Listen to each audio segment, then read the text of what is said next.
மருத்துவமனை இல்ல. ஒரு கல்லூரி இருக்கா அப்படின்னு பார்த்தா கல்லூரிங்கிறதே இங்க இல்ல. நல்ல அரசு பள்ளி இருக்கான்னு பார்த்தா அதுவும் இல்ல. மழை வரும்போது தண்ணி வருமான்னு கேட்டா இல்ல, சாக்கடையே வந்துகிட்டு இருக்கு. வில்லிவாக்கம் கழிவு நீர் வாக்கமா தான் மாறிட்டு இருக்கு. இதெல்லாம் பிரச்சனை மக்களுக்கு தெரியும். ஆனா ஒரு பிரச்சனை இப்பதான் தெரிஞ்சு 5 வருஷமா இங்க ஒண்ணு இல்ல. எம்எல்ஏ ஆபீஸே இங்க இல்லையா? இதுல வேற திமுக ஜெயிக்குன்னு சொல்லி சுத்திக்கிட்டு இருக்காங்க. சத்தியமா சொல்றேன். சரி, எம்எல்ஏ ஆபீஸே இல்லன்னு பார்த்தா திமுகங்கிற கட்சியே இல்ல வில்லிவாக்கத்துல. ஆனா அந்த அதிமுகன்னு ஒண்ணு இருக்குமே, அது எங்கன்னு கேட்டேன். ஆனா அதை பேக்கேஜ் பண்ணி டெல்லிக்கு போய் ரொம்ப நாள் ஆச்சுன்னு. Arabian garden seafood restaurant, where taste meets elegance. Summer வந்தாச்சு. What's your plan for this holiday? எங்க கிட்ட விட்டுருங்க, நாங்க பாத்துக்கிறோம். VGT Holidays. GT Holidays, South India's #1 travel brand. i5 Housing and Properties தேடுத விடுங்க, தேர்வு செய்யலாம் வாங்க. கால் 9962557557. தெய்வத்தால் ஆகாதெனினும் முயற்சிதன் மெய்வருத்த கூலி தரும். தமிழக வெற்றி கழகத்தின் மாவட்ட செயலாளர், செயல்வீரர், கழக தோழர் அவர்களுக்கு என்னுடைய வணக்கத்தை தெரிவித்து, நமது கழகத்தை சார்ந்த திரு பாபுஜி கௌதம் அவர்களே, திரு சினோரா PS அசோக் அவர்களே, திரு ஜெகதீஷ் பாண்டியன் அவர்களே, மாநில செய்தி தொடர்பாளர் திரு அமலன் சாம்ராஜ் அவர்களே, திரு அண்ணன் திரு JCD பிரபாகரன் அவர்களே, அண்ணன் திரு புரசை VS பாபு அவர்களே, சென்னை மத்திய மாவட்ட செயலாளர், இந்த குறுகிய காலகட்டத்தில் ஒரு 2 நாள் தான் ஆச்சு, அதுக்குள்ள ஒட்டுமொத்த வில்லிவாக்கத்துடைய நிர்வாகிகளை ஒருங்கிணைத்து இந்த கூட்டத்தை சிறப்பாக நடத்தி கொண்டிருக்கின்ற நம்மளுடைய மாவட்ட செயலாளர் அண்ணன் பூக்கொடை திரு குமார் அண்ணன் அவர்களே, கழக துணை பொதுச் செயலாளர் திரு ராஜ்மோகன் அவர்களே, சகோதரர் இணை பொதுச் செயலாளர் திரு CTR நிர்மல்குமார் அவர்களே, கழக நிர்வாக குழு தலைமை ஒருங்கிணைப்பாளர், எங்களுக்கெல்லாம் எப்பொழுதும் அறிவுரை மற்றும் வழிகாட்டியாக இருக்கக்கூடிய அண்ணன் KA செங்கோட்டையன் அவர்களே, கழக பொதுச் செயலாளர்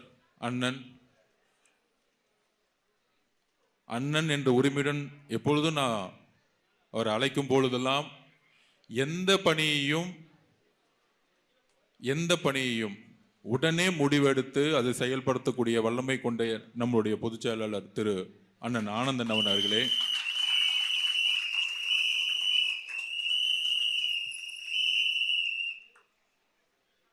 கழக தலைவர் 2026 முதல்வர் எங்கள் அண்ணன் தலைவர் விஜய் அண்ணன் அவர்களுக்கும் என்னுடைய வணக்கத்தை தெரிவித்து, இந்த வில்லிவாக்கத்துடைய முதல் உரை அதாவது ஒரு தொகுதிக்குள்ள போகும்போது பொதுவா ஹாஸ்பிட்டல் இல்லைன்னு கேட்பாங்க. சரியா, மருத்துவமனை இருக்கா அப்படின்னு பார்த்தா இங்க மருத்துவமனை இல்லை. ஒரு கல்லூரி இருக்கா அப்படின்னு பார்த்தா கல்லூரிங்கிறதே இங்க இல்ல.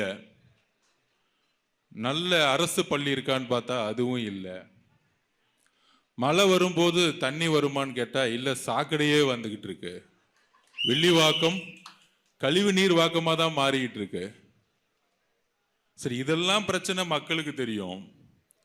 ஆனா ஒரு பிரச்சனை இப்பதான் தெரிஞ்சு 5 வருஷமா இங்க ஒண்ணு இல்ல. எம்எல்ஏ ஆபீஸே இங்க இல்லையா? இதுல வேற திமுக ஜெயிக்குன்னு சொல்லி சுத்திக்கிட்டு இருக்காங்க.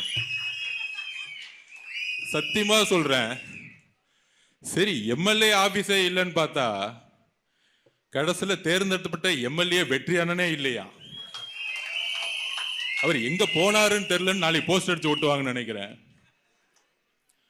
சரி, அவர் தான் பிறப்பால் தேர்ந்தெடுக்கப்பட்ட எம்எல்ஏ, அந்த கட்சியே அப்படிதான். எனக்கு பேராசிரியரையே ரொம்ப பிடிக்கும் சின்ன வயசுல இருந்து.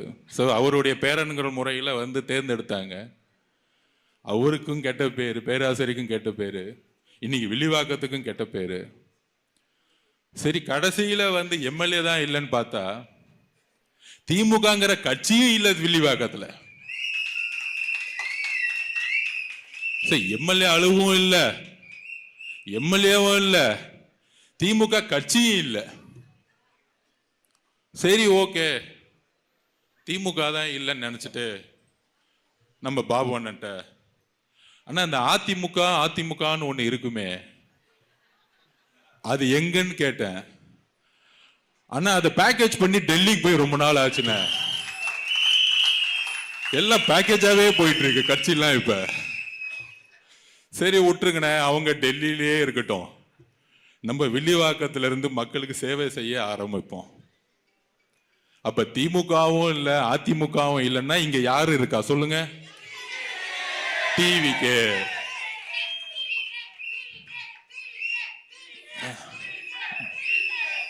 சோ இப்ப இப்போதைக்கு நம்ம யாரு இருக்கிறோம் களத்துல? டிவிக்கு. முதலமைச்சர் இந்த தொகுதி பக்கம் எப்பயாச்சும் வந்துட்டு போனாரா? அவரும் இல்ல கடைசியில. அப்ப நம்ம கிட்ட இருக்கிற ஒரே நம்பிக்கை நம்மளுடைய தலைவர் விஜய் அண்ணா. காம்படிஷன் வேணும்ல, இதெல்லாம் மாத்துறது கடைசியா ஒண்ணு பண்ணுவாங்க திமுக. பாபுன்னு ஒருத்தர் வருவாரு, ஓகே, அது நம்ம பாபு ஒன்ன பாத்துக்குவார், விட்டுருங்க, அவரை பத்தி பேச வேணாம். சேகர் பாபு, ஸ்னேக் பாபு அப்படின்னு நிறைய பேர் வந்துகிட்டே இருப்பாங்க. இந்த வட்டம், நகரம், சதுரங்கம் இதெல்லாம் வந்துகிட்டே இருக்கும். கடைசியில ஜெயிக்க முடியாதுன்னு தெரிஞ்சுக்கிட்டு ஒண்ணு பண்ணுவாங்க. என்ன பண்ணுவாங்கன்னா, வீடு வீட 2000 ரூபாய் கொடுப்பாங்க, இல்ல 3000 ரூபாய் கொடுப்பாங்க. தலைவர் நிக்கிற தொகுதின்னு 5000 போவோம். இப்பெல்லாம் ஏலம் ஆயிருச்சு. இப்ப ரெடி பண்ணிட்டு இருப்பாங்க. பெரம்பூரா நேத்து ஏதோ தீர்மானம் போட்டாங்க, 5000 ரூபாய் ரெடி பண்ணு. இந்த மாதிரி 5000, 3000, 2000 அடிச்ச பணத்தை கொண்டு வந்து கொடுக்கணும்ல. நான் மக்கள்கிட்ட ஒரே ஒரு சின்ன கணக்கு சொல்லிக்கிறேன். 5 வருஷம் மொத்தமா அடிக்கிற பணம் 1 லட்சம் கோடி, 2 லட்சம் கோடி. நான் திமுக கிட்ட ஒண்ணு கேட்கிறேன், அப்பா 3000, 4000 எல்லாம் கொடுக்காதீங்க, ஒரு 1 லட்சம் கோடி உங்க குடும்பம் அடிச்சிருக்கு, அமைச்சருங்கள்லாம் ஒரு 50,000 கோடி அடிச்சு வச்சிருக்கீங்க, அதிகாரிகள் ஒரு 50,000 கோடி அடிச்சு வச்சிருக்கீங்க, மொத்தம் 6 லட்சம் கோடி கடன் எதுக்குன்னா 2 லட்சம் கோடி குடும்பத்துக்கு, 1 லட்சம் கோடி இவங்களுக்கு, 3 லட்சம் கோடி தான் உண்மையான கடன். அப்ப நாம என்ன சொல்றோம்னா, 3000 கொடுக்காதீங்க, 5 வருஷத்துக்கு கணக்கு போட்டா மாசத்துக்கு 50 ரூபாய் பிச்சை காசு கொடுக்குறீங்கடா டேய், கொஞ்சம் நல்ல காசா கொடுங்க. மக்களை பார்த்து ஏமாத்தாதீங்க. 3000 எவ்வளவு வருது? 50 ரூபா ஒரு மாசத்துக்குன்னா 600 ரூபாய். 5 வருஷத்துக்கு 3000 ரூபாய் கொடுத்து 50,000 கோடி அடிக்க வராங்க. இதுதான் கணக்கு, மக்கள் புரிஞ்சுக்கணும். இன்னையில இருந்து இந்த கணக்கை மக்கள்கிட்ட போய் கொண்டு போய் சேருங்க. நம்மளுடைய எதிர்காலத்தை டிசைட் பண்றதுக்கு மாசம் 50 ரூபாய் கொடுக்க வராங்க தேர்தலுக்கு. அடுத்த 5 வருஷத்துக்கு 3000 ரூபாய். 50 ரூபாய் கொடுத்து உங்க ஓட்டை விற்கணுமா?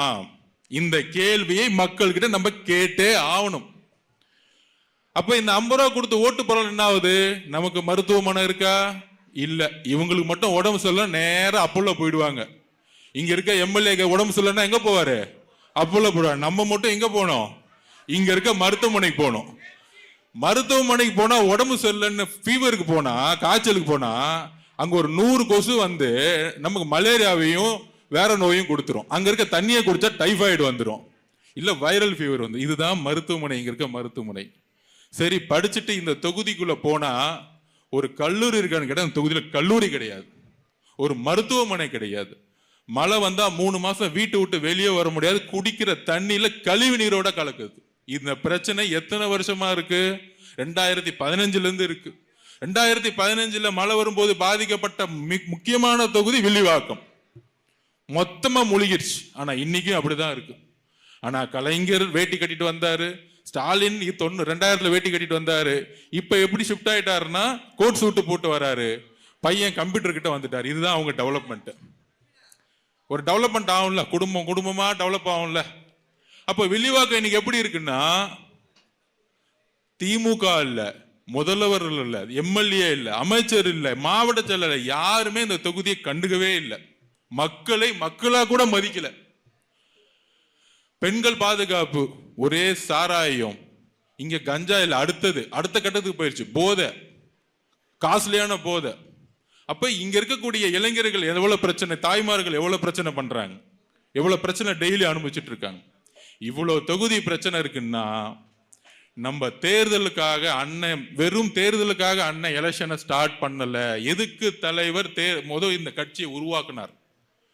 அவர் பார்த்தார், எனக்கு 100 கோடி 200 கோடி 300 கோடி சம்பளத்தெல்லாம் பார்த்துட்டாரு. அவர் இவ்வளோ பெரிய சம்பளம் வாங்கிட்டு தூக்கி போட்டு ஏன் வராரு அப்படின்னா, நான் பார்த்துக்கிட்டே இருக்கேன் 20 வருஷமா, மாற்றம் வருமா, சேரிகளாவே இருக்கு, நான் ரோட்ல போகும்போது நாடாவே இருக்கு, மருத்துவமனை சரியில்லை, ஸ்கூல் சரியில்லை, பெண்கள் பாதுகாப்பு சரியில்லை, அப்ப நான் கட்சியை ஆரம்பிக்கிறேன்.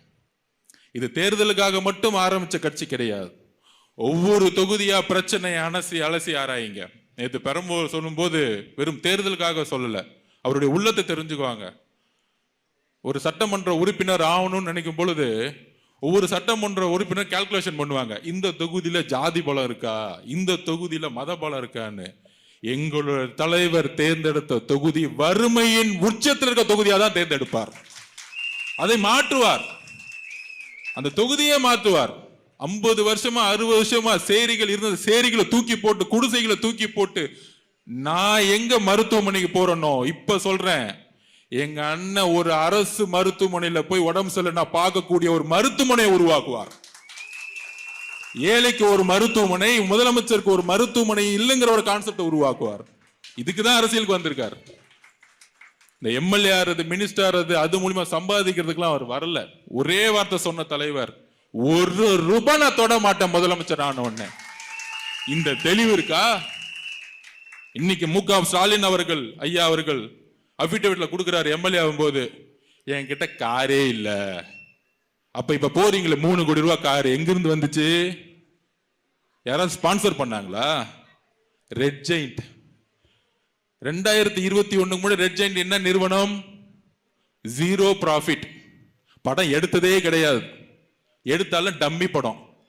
இன்னைக்கு ஐயா ரஜினி அவர்களும் கமலும் வச்சு ஒரு பெரிய பட்ஜெட்டை வச்சு படம் எடுக்கிறேன். எங்கிருந்து காசு வந்துச்சு? மக்கள் பணம், கொள்ளடிச்ச பணம். நீ கவர்மெண்ட் வியாபாரம் பண்ற, என் தலைவர் தொழிலை விட்டுட்டு அரசியலுக்கு மக்களுக்காக வந்திருக்கிறார். இதுதான் வித்தியாசம் உங்களுக்கு எனக்கும்.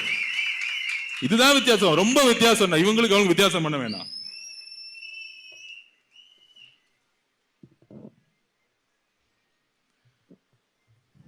இன்னைக்கு நமக்கெல்லாம் தெரியும், புரட்சி தலைவி அம்மாவோட பிறந்த நாள்.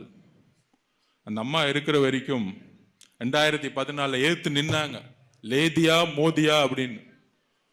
ஒன்றிய அரசு பாஜக இங்க வர முடியல. 16 தனியா நின்று காமிச்சாங்க, நான் எதிர்த்து நிக்கிறேன் அப்படின்னு. புரட்சி தலைவர் எம்ஜிஆர் அவர்கள் அதிமுகவை உருவாக்கும் பொழுது தீய சக்தியை தூக்கி எறியணும், இந்த ஊழல் குடும்பத்தை தூக்கி எறியணும் உருவாக்குனார். அதை வழிமொழிந்து கடைசி வரைக்கும் தன்னுடைய உயிரை பிடிச்சு வச்சு ஜெயிச்சு காமிச்சாங்க. ஆனால் நம்ம பார்த்து கேட்கிறாங்க, இவங்க நம்ம தலைவர் ஏன் அதிமுகவை திட்டமாட்டிக்கிறாரு? ஒட்டுமொத்த அதிமுகவும் டிவிக்கு ரொம்ப நாள் ஆச்சுப்பா, அங்க இருக்கிறதே ஒரு 10 பேர், அதுவும் அவங்க டெல்லி போயிட்டாங்க. உண்மையான அதிமுக இங்க இருக்கு. அண்ணன் செங்கோட்டையன் அண்ணன், ஜெயசிடி பிரபாகரன் அண்ணன், பி.எஸ். பாபு அண்ணன், உண்மையான அண்ணன். இப்ப கூட சேர்ந்தாரு ஸ்பீக்கர் தனபாலனுடைய மகன், எங்கிருந்து வந்தார்? ஏன் பேச மாட்டேங்கிறேன்னா, இதுதான் அரசியல் ரீதியான கருத்து. திமுகவுடைய தீய சக்தி எதுக்குறதுக்கு ஒரு வலிமையான தலைவர், நம்ம தலைவர் அதிமுக உணர்ந்ததுனால இங்க ஷிஃப்ட் ஆகி ரொம்ப நாள் ஆச்சு.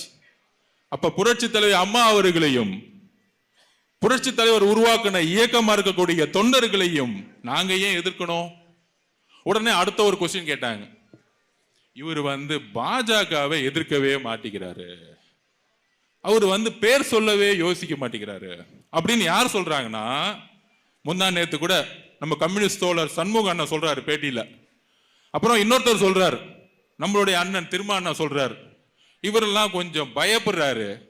நான் கூட்டணி கட்சி பார்த்து தைரியம் இருந்தா ஒரே ஒரு கேள்வி கேட்க, அது பதில் சொல்லுங்க. இங்க இருக்க ஊடகத்தை பார்த்தும் ஊடகத்தில் இருக்க நிருபர்களும் இந்த கொஸ்டின் கேளுங்க. உங்களை பார்த்து அந்த கொஸ்டின் கேள்வி நீங்களே பதில் சொல்லுங்க. எங்களுடைய தலைவர் 3ஆம் ஆண்டுல இந்த மூவி ஜனநாயகன் மூவி ரிலீஸ் பண்ணப்படல. ஜனநாயகன் மூவியோட சர்டிபிகேட் யாருக்கிட்ட இருக்கு? பர்மிஷன் நீங்க சொல்லுங்க.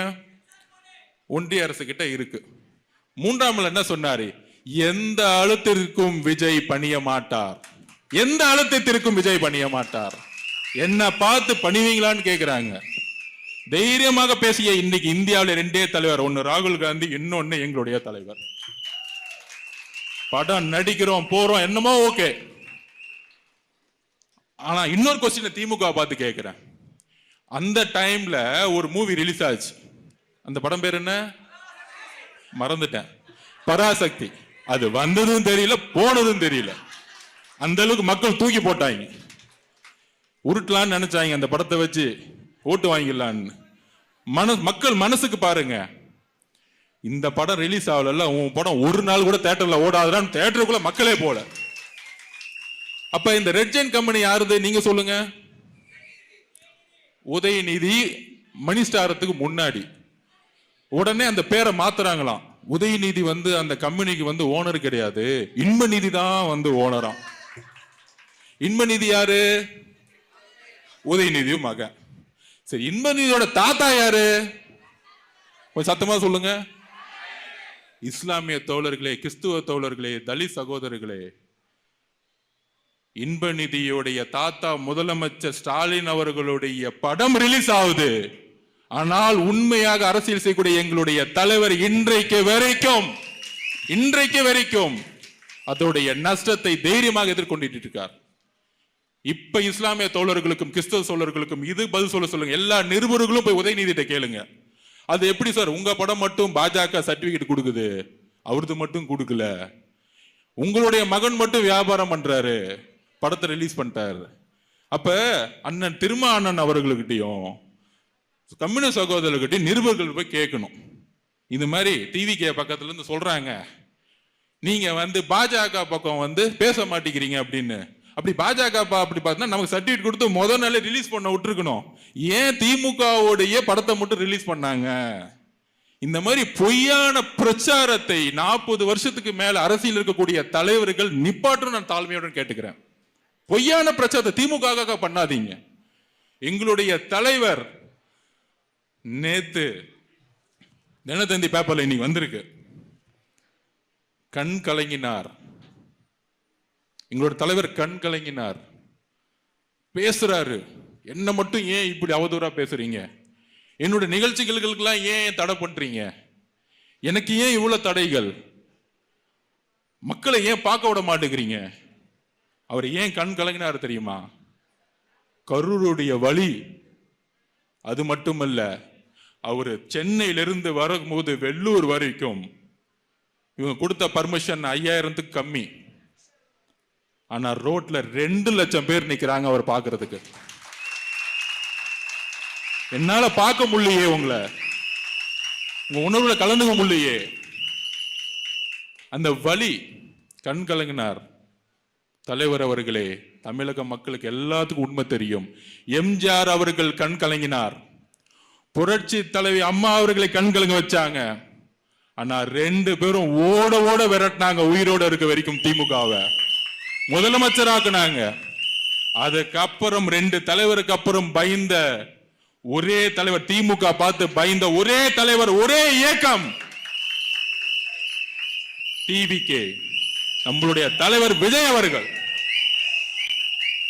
அதனாலதான் இவ்வளவு நெருக்கடி. அது என்ன நெருக்கடி? அதெல்லாம் சும்மா.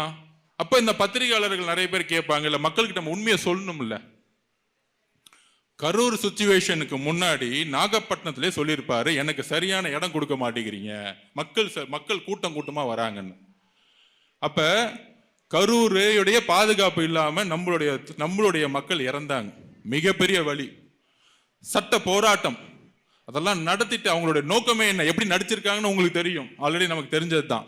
நோக்கமே தமிழக வெற்றி கழகத்தை முடக்கிறது, தலைவர் விஜய் அவர்களை முடக்கிறது. அதுக்கு நான் உதாரணமே சொல்லிடுறேன்.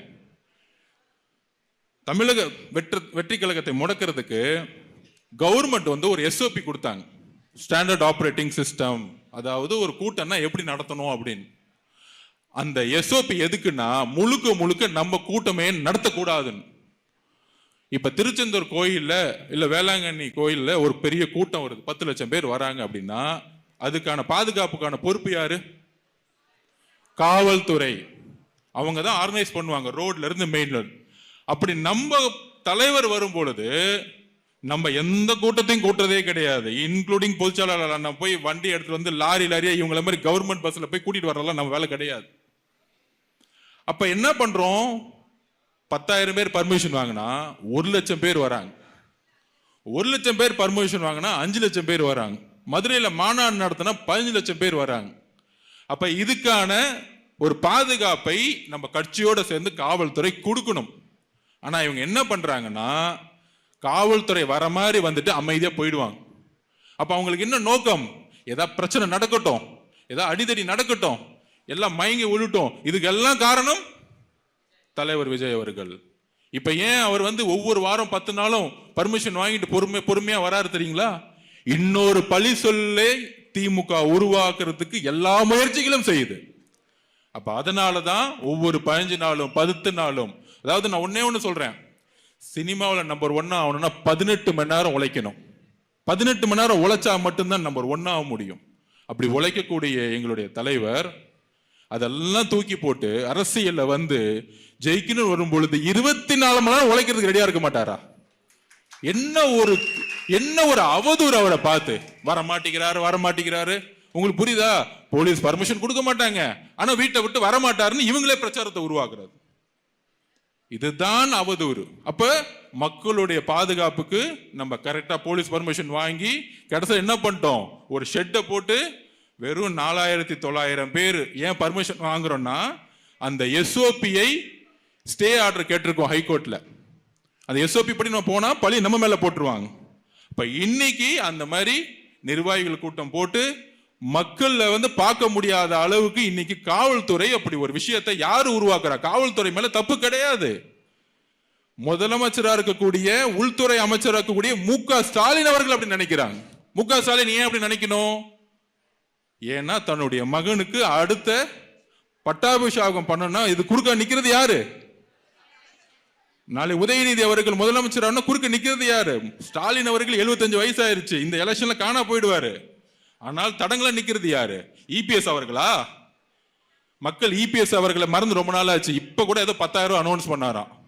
ஏதோ அப்படி போற வாழ்க்கைலாம் 10,000 ரூபாய் கொடுக்குறேன், அங்க கொடுக்குறேன், இங்க யார் நம்ப போறா? நீங்க 10,000 ரூபாய் கொடுக்க போற, 5,000 கொடுங்க, 1,00,000 கூட கொடுக்குறேன்னு சொல்லுங்களேன். மக்கள் உங்களை நம்பாம நீங்க முதலமைச்சர் ஆனா தானே காசை கொடுக்கறதுக்கு. அப்ப வெறும் காசு கொடுக்குறேன்னு சொல்லி ஓட்டு வாங்குறது. நான் என்ன பண்ணேன்னு சொல்ல முடியாது இல்ல. 21 முதலமைச்சரா ஏன் மக்கள் தூக்கி போட்டாங்க அப்படின்னு சொல்ல முடியாது இல்ல. அப்ப சும்மா 10,000 ரூபாய் கொடுக்குறேன், இதோ 2,000 ரூபாய் கொடுக்குறேன், இதோ 3,000 ரூபாய் கொடுக்குறேன். என்ன தமிழக மக்கள் என்ன ஏதோ வந்து காசு கொடுத்தா ஓட்டு போட்டுருவாங்கன்னு இன்னும் தவறான மனப்பான்மையில் நினைச்சுக்கிட்டு இருக்காங்க. வளர்ச்சி மாற்றத்தை பத்தி யோசிக்க மாட்டேங்கிறாங்க. அப்ப இன்னைக்கு இபிஎஸ் அவர்கள் காணா போயிட்டார், தொண்டர்கள் இங்க வந்துட்டாங்க. அப்ப திமுக இருக்கக்கூடிய ஒரே என்னது, டிவிகே நம்மளுடைய தலைவர் அவதூறு பிரச்சாரம், பெண் மூலியமா அவதூறு பிரச்சாரம், அந்த நிறுவனம் மூலியமா எல்லாத்தையும் அவதூறு பிரச்சாரம். அந்த பிரச்சாரத்தை உருவாக்கும் பொழுது நேத்து ஏன் கலங்கினார்னா இதுக்குதான். என்ன வந்து மக்கள்கிட்ட பார்க்க விட மாட்டேங்கிறீங்களே, என்ன சந்திக்க விட மாட்டேங்கிறீங்களே, அப்படி சந்திச்சாலும் என் மக்களுக்கான பாதுகாப்பை கொடுக்க மாட்டேங்கிறீங்களே. அப்ப ஒவ்வொரு தாட்டியும் அவர் பயப்படுறார், மக்களுக்கு வந்து ஏதாச்சும் எதுவும் நடந்துடக்கூடாது. ஏன்னா காவல்துறை இல்லை. அப்ப இந்த நோட்டிபிகேஷன், எலெக்ஷன் கமிஷன் நோட்டிபிகேஷன் வரும் பாருங்க, அது வரைக்கும் இந்த முதலமைச்சர் சைனுங்கிறது வேலிடிட்டி. அதுக்கப்புறம் அதெல்லாம் முதலமைச்சருங்கிறது அவ்வளவுதான். அடுத்த மாசம் என்னைக்கு வந்து நோட்டிபிகேஷன் வருதோ அதோட முதலமைச்சர் ஓவர், காவல்துறை எல்லாம் மாற்றப்படும். அப்ப நேர்மையான காவல்துறை வரும் பொழுது கண்டிப்பாக தலைவர் ஒவ்வொரு ஊராகவும் நடந்து போவார், ஒவ்வொரு ஊராகவும் வருவார். ஏன்னா இந்த காவல்துறை வச்சு நம்ம எதுவுமே செய்ய முடியாது. இந்த முதலமைச்சர் அப்படி ஒரு விஷயத்தை உருவாக்க பாக்குறாங்க. அவரை சுத்தி என்ன சொன்னாலும் மக்கள் எடுபட மாட்டேங்குது. அப்ப யாரோ ஒருத்தருக்கு அந்த கூட்டத்துக்கு வந்து எதாவது ஆச்சுன்னா உடனே பழியை தூக்கி அவர் மேல போடும். அதான் நேத்து கேட்டாரு, நீங்க என்ன வந்து நட்புங்கிறீங்களே, ஏன் மேல பழிய போட்டீங்களே, அதான் உங்க நட்பா? அரசியல் சூழ்ச்சி அது.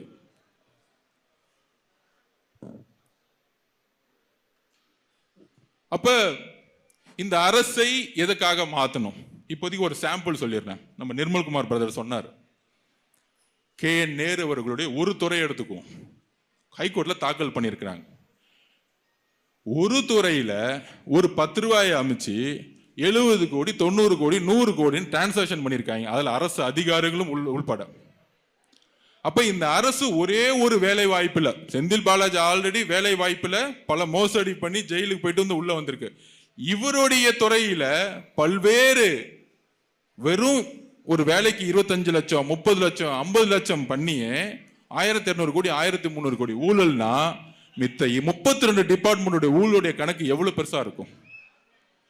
அப்ப இதை மாற்றம்னா நம்ம ஒரே ஒரு முடிவு எடுக்கணும். ஒரு தொகுதியில தலைவர் அவர்கள் யார வேணா வேட்பாளரா சொல்லட்டும், யார வேணா வேட்பாளர் சொல்லட்டும். ஆனா நம்மளை பொறுத்த வரைக்கும் அந்த தொகுதியோட வேட்பாளர் நம்மளுடைய தலைவர் அவர்கள் விஜய் அவர்கள். நமக்குள்ள 1000 பிரச்சனை இருக்கலாம். அண்ணன் நம்ம மாவட்ட செயலரோட உங்களுக்கு கருத்து முரண்பாடு இருக்கலாம், இல்ல பகுதியோட கருத்து முரண்பாடு இருக்கலாம், வார்டோட கருத்து முரண்பாடு இருக்கலாம். ஆனால் ஒரு எம்எல்ஏங்கிறது முக்கியமான ஒரு உருவாக்கம் எதுக்கு தெரியுமா? நம்மளுடைய தலைவர் முதலமைச்சர் ஆகணும்னா நமக்கு 117 எம்எல்ஏக்கள் வேண்டும், குறைந்தபட்சம் மெஜாரிட்டியை தாண்டணும். அவருடைய கனவுகள், அவருடைய அட்மினிஸ்ட்ரேஷன்ஸ் சிறப்பா செயல்படணும்னா நமக்கு 140 எம்எல்ஏ குறைந்தபட்சம் இருக்கணும். மக்கள் தயாராயிட்டாங்க. நம்ம நிர்மல் சொன்ன மாதிரி 40% மக்கள் வந்து ஓட்டு போட தயாராயிட்டாங்க. ஒவ்வொரு வீட்லயும் 2 பேர். நான் சிம்பிளா ஒரு கால்குலேஷன் சொல்றேன். நேற்று கிட்டத்தட்ட ஓட்டர் ரிலீஸ் ஆயிருச்சு. மினிமம் 50%, 45% இருந்து 50% 40 வயசு கீழே இருப்பாங்க நம்மளுடைய ஓட்டர் லிஸ்ட்ல. அதுல நமக்கு ஒரு 60% விழுந்தாலே நீங்களே கால்குலேட் பண்ணி பார்த்துக்கோங்க. Simple calculation. இவங்கெல்லாம் வந்து காசு கொடுத்தா ஓட்டு போடுவான்னு நினைக்கிறீங்களா?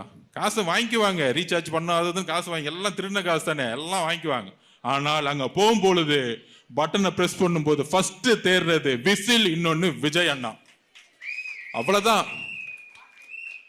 அப்ப மக்கள் தயாராயிட்டாங்க. நேத்து பெரம்பூர்ல ஆரம்பிச்சோம், இன்னைக்கு வி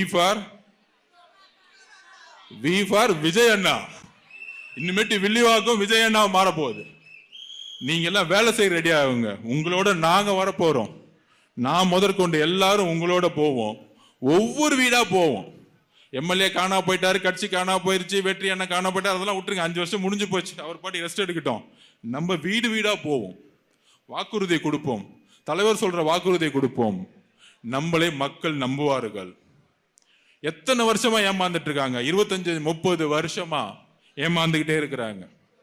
அப்ப மாற்றம் வேணும்னா ஒரு புது சக்தியை மக்கள் நம்புவாங்கன்னா, அப்படி ரோட்ல நடந்து வரும்போது எல்லாரும் சந்தோஷமா தேடி வராங்க. பொதுவா நான் வரும்போது டிராபிக் ஜாம் ஆயிருச்சு.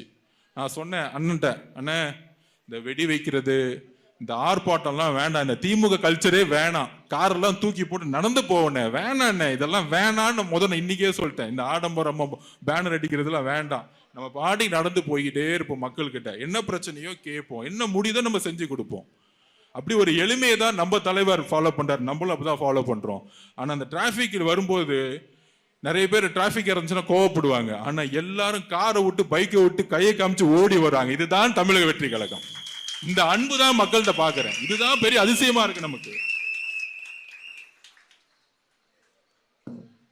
அதாவது இதெல்லாம் உருவாக்கிட்டு முதலமைச்சர் பார்த்தா ஒரு சாஃப்டா இருப்பார், நம்மளை திட்டமாட்டார், நம்ம அண்ணனை திட்டமாட்டார், பேச மாட்டார்.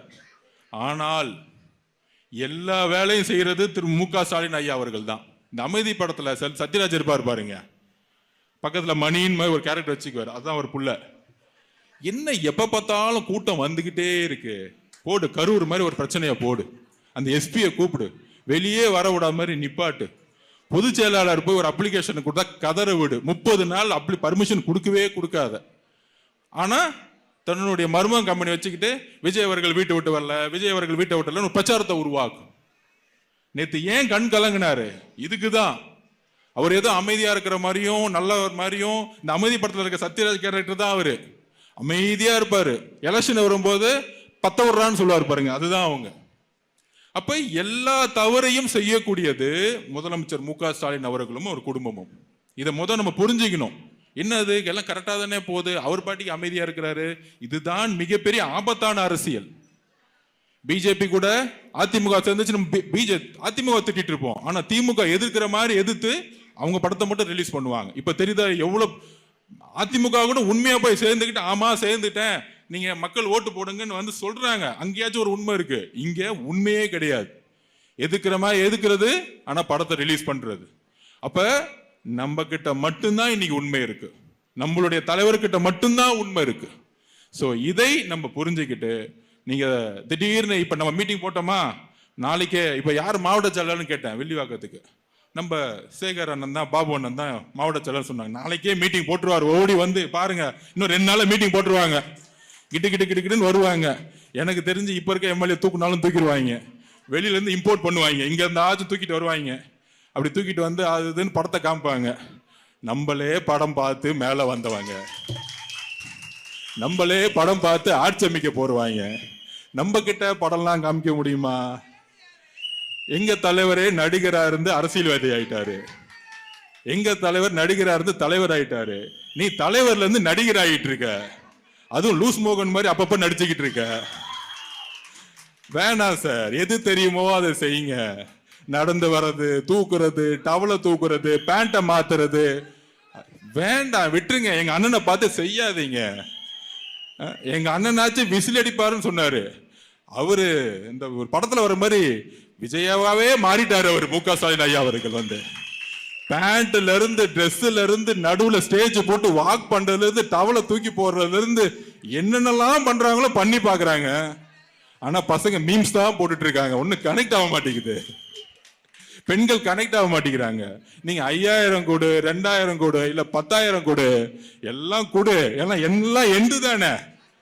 திரு கலைஞர் அவர்கள் வந்து 50,000 கோடி ரூபாய் சொத்து சேர்த்து வச்சு ஏதோ வந்து மு.க. ஸ்டாலின் அவர்கள் வந்து தன்னுடைய சொத்தெல்லாம் வித்து அந்த பணத்தை அவங்களுக்கு கொடுக்குறாரு. ஏன் பணம், ஏன் உரிமை, நீ கொடுக்குறீங்க. ஆனா ஓட்டு எங்க அண்ணன் விஜய் அண்ணனுக்கு, அது தெளிவா இருக்கிறாங்க. நேத்து வெள்ளூர்ல இருந்து வரார் அண்ணன், வரும்பொழுது கரெக்டா ஆம்பூர் என்ட்ரி, ஒரு 300 பேர் நான் தூரமா பாக்குறேன், கருப்பா ஒரே ஒரு கும்பலா நிக்கிறாங்க. என்னடா அது கருப்பா இருக்கு, ஏதாச்சும் கருப்பு கொடி காமிக்கிறாங்களா? நான் வேற பயந்துட்டேன். திமுக காரன் வேற ஒரு 200 பேரை வந்து கருப்பு கொடி காமிக்கிறாங்களான்னு நினைச்சேன். அப்படி நான் பக்கத்துல, என்ன ஃபர்ஸ்ட் நான் தான் போயிட்டு இருக்கேன். அப்படி பக்கத்துல போகும்போது தான் தெரியுது, ஆம்பூர் என்ட்ரு ஆகும்போது நம்மளுடைய இஸ்லாமிய சகோதரிகள் ஒரு 300 பேரை பர்தா போட்டுட்டு ஒரு பாதி ரோடு ஓடி வராங்க பர்தா போட்டுட்டு. நான் பார்த்து பயந்துட்டேன். முகம் வேற பார்க்க முடியல, இந்த அக்கா முகம் பார்க்க முடியல, அங்க முகம் பார்க்க முடியல. பார்த்துட்டு ஃபர்ஸ்ட் கார் எந்த பார்த்துட்டு அண்ணன் நினைச்சிட்டாங்க, அண்ணன்காரன் கருப்பு, என் காரன் கருப்பு. உடனே பாதி நிப்பாட்டு. நான் சொன்னேன், இல்ல பின்னாடி வராரு, அங்க அட்டாக் பண்ணுங்க, என்ன கொஞ்சம் போக விட்டுருங்க அப்படின்னு சொன்ன உடனே ஒரு 300 இஸ்லாமிய பெண்கள் ஓடி வராங்க குழந்தைங்களோட. எப்பன்னா 2 மணி வெயில்ல. இப்பொழுது தெரியுதா எங்க பாசம் இருக்குன்னு? ஒவ்வொரு மசூதியிலும் ஒழிக்கப்பட்டுவது இறைவனுக்கு அப்புறம் நம்மளுடைய தலைவருக்கு தான் ஓட்டு போடணும். ஒவ்வொரு சர்ச்சிலையும் சொல்ல ஆரம்பிச்சுட்டாங்க, ஒவ்வொரு வீட்லயும் தலைவர் வந்து பூந்தாரு. ஏன்னா அவருக்கு ஜாதியும் இல்ல, மதமும் இல்ல. உடனே பிஜேபி காரன் திட்டுவான், அவர் வந்து ஜோசப் விஜய்னு. உடனே திருப்பி சொன்னாரு, ஆமாப்பா என் பேர் ஜோசப் விஜய் தான், உனக்கு என்னடா பிரச்சனை? அது எங்க அப்பா வச்ச பேருப்பா, உனக்கு என்னப்பா பிரச்சனை?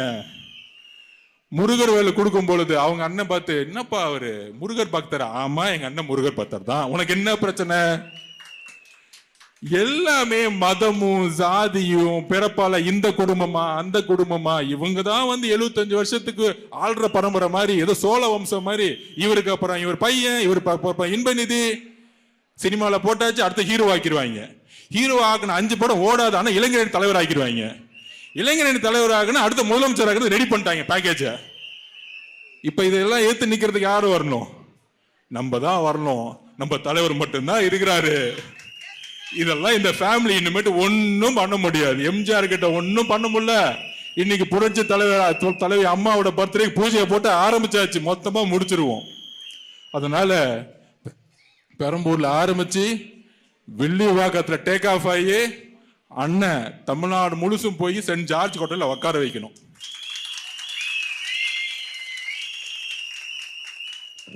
அவ்வளவுதான், வேற ஒன்னும் பண்ண வேணாம். இதுக்கு மேல நீங்க திமுகவை பாத்துக்குவாங்க. வீடு வீடா வந்தா ஒன்னும் பண்ணாதீங்க, கதவை மூடிருங்க, டம்முன்னு மூடிருங்க, பேச கூட வேணாம். ஏன்னா அந்த அளவு கூட ஒர்த்து கிடையாது. அப்படி பக்கத்துல வரும்போது ஒண்ணே ஒண்ணு பண்ணுங்க, தலைவருடைய ஸ்டிக்கரை மேல வச்சுட்டு கதவை மூடிட்டு வெளியில இருந்து விசில் அடிங்க. ஏன்னா பேசினா ஏதாச்சும் பண்ணி விட்டுருவாங்க, ரவுடி பசங்க எல்லாம் ரவுடி பசங்க என்ன. அதனால கதவை மூடி டங்க எப்படி மூடுனா அரைஞ்ச மாதிரி மூடணும். அப்படி கதவை டம்முன்னு அடிக்கல, ஓங்கி ஒரு அரைஞ்ச மாதிரி இருக்கணும். 5 வருஷம் ஏன்டா வரல, 5 வருஷம் ஏன் வரல, 5 வருஷம் ஏன் வரல, 5 வருஷம் ஏன் வரல. இப்ப ஓட்டு கேட்க வரியா? நம்ம சேகர் பாபு அண்ணன் வந்தாலும் சரி, முதலமைச்சரே வந்தாலும் சரி, மரியாதையை கதவை மூடிட்டு ஒரு விசில் அடிச்சோம்னா நம்ம எலெக்ஷன் முடிஞ்சிச்சு. இத்தோட இன்னும் முதலமைச்சர் இன்னும் ஒரு 10 நாளுக்கு தான், அத்தோட இந்த குடும்பத்தோடைய வாரிசு தொல்லைகளும் முடிஞ்சிச்சு. ஸோ ஒரு நல்ல நிர்வாகத்தையும் மாற்றத்தையும் உருவாக்க உங்களோட நாங்க வந்துட்டோம்.